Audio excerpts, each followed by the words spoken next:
I'm going to my parents' house for a month. What will you do about your chores at home if you're leaving? My son, I'm getting divorced. My mother-in-law gave me divorce papers. This works out well, she said when I left. I filed for divorce, went to my parents' house, and told my dad. After a month, my mother-in-law called me nonstop. Please, I messed up, I'm sorry, help me. My name is Emily. I'm 38 years old and I work in an office. Right now, I live with my husband, Tucker, and my mother-in-law in their house.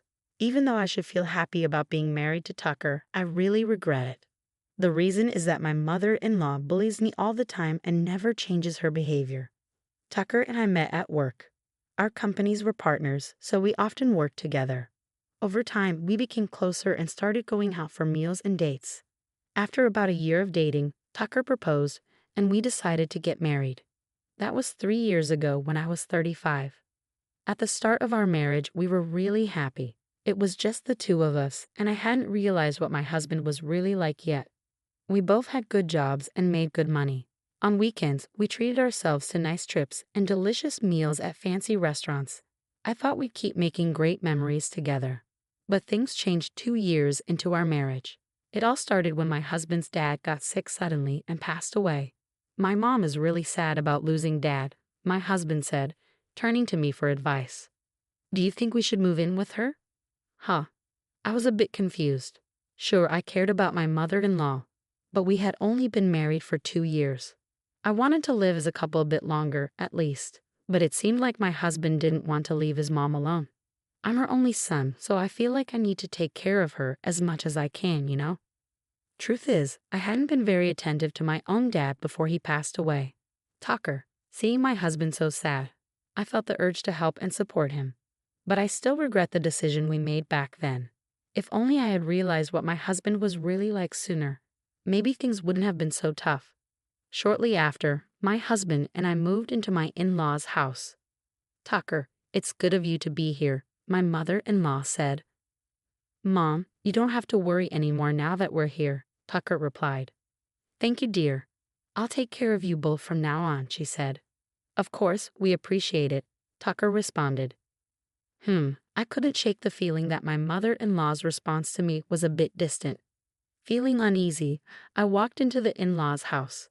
After quickly putting away our things, my husband and I headed to the living room. I got some treats today since you were coming, my mother-in-law said. These are from my favorite bakery. I love the almond paste they use, my husband exclaimed happily, and I couldn't help but smile at his childlike excitement. But then my mother-in-law gave me a cold look and said, Emily, are you all right? Why do you look so lost? Huh? I brought some pastries, so let's hurry and make some coffee. I'm sorry, where are the coffee pots and things? You're so useless, aren't you? Huh? Oh, here they are. The shelf for the wife's stuff is here, she said, placing things in a messy way as she spoke. This happened because you never helped out before. Even though my mother-in-law said that, I couldn't agree. Even before, my husband and I often visited her house. But whenever I offered to help, she'd say, no need, just sit down, and wouldn't let me into the kitchen. Maybe she had strong preferences and didn't want anyone else interfering with her space, I thought later. I decided to stop offering to help altogether. Yet she would still get mad at me out of nowhere, which I thought was unfair. In response, my mother-in-law gave me a harsh look. What's with that look? Do you have a problem? She snapped. No, I didn't want to argue directly with her. Instead, I hoped my husband would step in and stop her. I glanced at him sitting at the dining table, but he seemed unconcerned, busy playing with his phone. It made me mad that he didn't care about me, his wife, being unfairly scolded. I never expected to face such unpleasantness right from the start. I started feeling anxious about living with my mother-in-law. And so, living with my mother-in-law began, and right away, problems started arising. It happened early in the morning. Hey, Emily, why are you still sleeping? I quickly checked the time on my phone. Well, it's only 5 in the morning, Mother. So what? You should be up making breakfast and Tucker's lunch, and don't forget you're supposed to clean the bathroom every day. My mother-in-law's words shocked me. Firstly, I didn't usually make lunch for my husband, and we often skipped breakfast because we weren't hungry. Plus, I never cleaned the bathroom before going to work because it was tiring. Sure, doing all those things required waking up early, but were they really necessary? As I hesitated, my mother-in-law got mad at me for not moving. Why are you just standing there? Hurry up. What kind of upbringing did you have to become so useless? She scolded. Her words angered me, so I decided to do exactly as she said. Every day, I woke up at 5 a.m. and cooked lunch and breakfast for my husband and me. It wasn't just simple meals. I made fancy dishes, and I always cleaned the bathroom thoroughly. Surprisingly, I started feeling better about cleaning the bathroom. It felt good to have a clean bathroom every day. My husband appreciated my hard work and thanked me for the meals and cleaning. But my mother-in-law didn't seem happy. She kept demanding more from me. Today, I feel like having Japanese food. No, wait, Italian. Oh, but it has to be authentic. Make pizza from scratch, cook pasta, and get that red wine from the fancy shop. My mother-in-law would make these demanding requests as if it were a special occasion. And the frustrating part is that my husband always listens to her. Make sure you do it exactly how my mom wants, he'd say, leaving everything to me. He didn't help at all. And once I took charge, he wouldn't lift a finger. Most of our precious days off were spent preparing the dinners my mother-in-law desired. On top of that, she would complain to me about various things. You're a wife. Why are you still working? You should be at home supporting your husband. Plus, you're getting older, and the time to have children is running out. Do you realize you're almost worthless? She'd say. Every day, my mother-in-law bombarded me with hurtful words, causing me to question her character. What kind of upbringing would produce someone like her? And my husband never stood up for me. One day, already stressed from work and dealing with my mother-in-law, my husband said something to me. My mom says you're neglecting the housework. Is that true? You never listen to me and always act defiantly. I used to appreciate you making lunch every day, but now I hear it's all frozen food. Do you really believe what your mom says? Of course I believe her. Why wouldn't I? Are you suggesting my mom is lying? You're acting terribly as a wife. Can't you fulfill your role properly? My husband snapped. I was furious at his words. What are you talking about? Just look for yourself. I make homemade lunches, clean, do laundry, and cook dinner every day. I protested. I'm telling you to stop lying. What mom says is true, Tucker. You're acting crazy, you mama's boy. What are you even saying? You never believe me or help me with anything. What exactly do you want me to do? You're such a nuisance, I retorted. It's just as mom says. Tucker's face turned red as he angrily responded. After that big fight, their relationship worsened. Whenever my mother-in-law harassed me, Tucker would join in and insult me too. Hey, is dinner ready? I just got home. Hurry up, my husband demanded. You're so slow and useless, my mother-in-law chimed in. Well, you're both failures, so it's no surprise, I muttered under my breath. Never mind, let's just go out to eat together, my husband suggested. That sounds good. Let's go, my mother-in-law agreed. They left me behind and went out to eat together, completely excluding me from the family. Every day, I endured insults and belittlement from both of them. Did I really need to put up with this marriage? That's when an unexpected opportunity came my way, and I thought, with this, I don't need to stay with my husband and mother-in-law anymore. Amidst all the turmoil, my husband and mother-in-law kept harassing me as usual. You're absolutely worthless as a daughter-in-law. I can't fathom how my son ended up marrying you. She scolded me while my husband chuckled along. It's time for a change, I interrupted, standing firm in front of them. I'm going back to my parents' house for a month. They both stared at me with widened eyes, a mix of surprise and anger evident on their faces. What?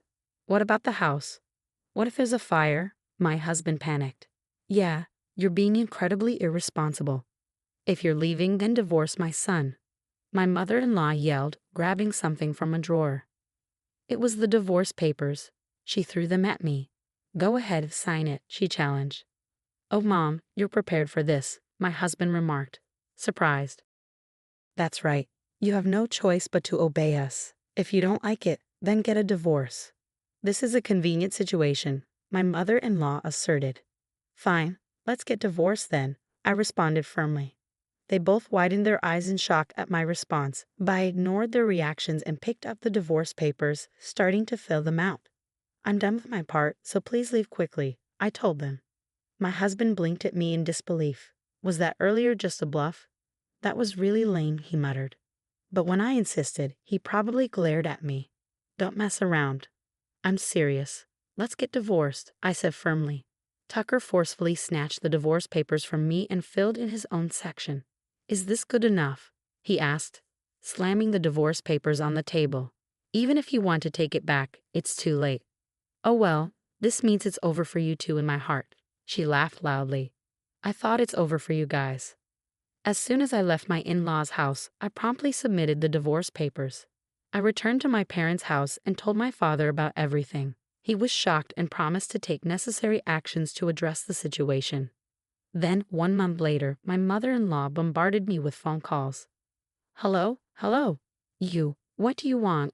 We're complete strangers now. Please don't say that. Tucker and I are in a difficult situation. I responded. Oh, really? That must be tough for you, she replied sarcastically. I haven't said anything yet. I'd rather end this call. Can I hang up? Wait, I have a favor to ask. Can you talk to your father? My mother-in-law pleaded. Why should I, after everything you and Tucker put me through? I retorted. I'm sorry about that. I didn't realize that your father's company is an important business partner of the company Tucker works for, she explained. Actually, my father runs his own company, and it's quite successful. He used to have business dealings with Tucker's company, too. We probably discussed this before we got married. But at that time, my father-in-law was still alive, and maybe my mother-in-law didn't think she needed to be involved in the conversation. As for Tucker, it's strange that he doesn't remember. But maybe he forgot while siding with my mother-in-law and criticizing me. When my father decided to end the business dealings, Tucker's company offered to continue the contract by letting go of Tucker instead. So Tucker lost his job. And it turns out that Tucker had suggested remodeling our family home when we were planning to live together, and he took out a loan for it. Now that he's unemployed, it's almost impossible to manage loan payments while trying to make a living.